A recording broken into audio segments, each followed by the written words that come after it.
Assalamu alaikum. MashaAllah, much better. Alhamdulillah. Hayyakumullah ya Shaykh. We know it was a bit of a walk from the Muhammad al-Fatih Masjid to the Yavus Selim Masjid, but I think it was most definitely worthwhile, inshaAllah. Jayid, it was worthwhile, alhamdulillah. As you can see, that this masjid is very, very simple. It's got a very different taste to it, a very different flavor to it, mashallah. Very simple. You can see that it's one of those atiq, one of those old masajid, alhamdulillah. With regards to Selim, Selim is the father of Sulaiman. What did we say about Sulaiman today, this morning? The Ottoman Empire was at its peak during whose time?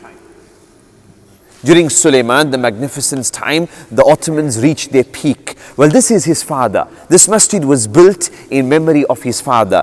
Sulaiman is the one who commissioned it in memory of his father Selim. What's great about Selim? What is Selim famous for? Selim is the one who eventually took Egypt, Mecca and Medina, the area of Hijaz. He took it from the Mamluks.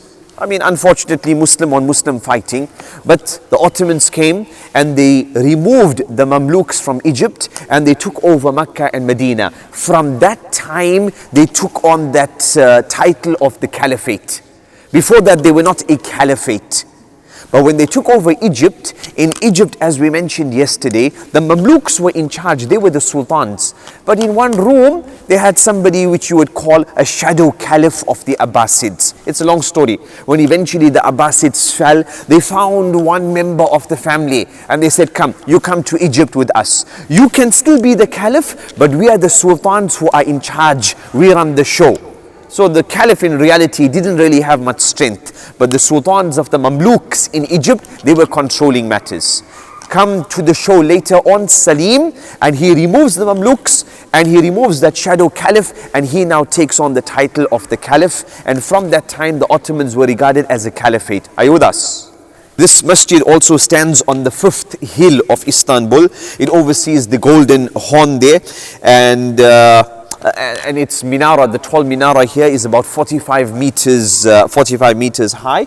Outside you find the grave, the turba or the tomb of somebody by the name of Abdul Majid. On Friday we're going to go to the Dolmabahce Palace. Dolmabahce Palace doesn't look like this. It looks like your Buckingham Palace in a way, right? He's the one who really went on this Europeanization type of trend, modernization, etc. As we will see, his grave is outside, but he's the one who built up that Dolmabahce Palace. And one last point, Muhammad al-Fatih, in the presentation we will see, when they tried to enter the Golden Horn, the Byzantines had a chain put across it, so the ships couldn't enter. What did the Muslims do? What did Muhammad al-Fatih order to be done? Across the land, so from one end of the ocean there, getting across the land, they had these logs oiled and they brought plus minus 70 ships overnight. They brought it across the land and they entered the Golden Horn, and the Byzantines the next morning were completely shocked. How did these ships get into the Golden Horn? The chain we have brought it across the land, subhanallah. Hayyakumullah.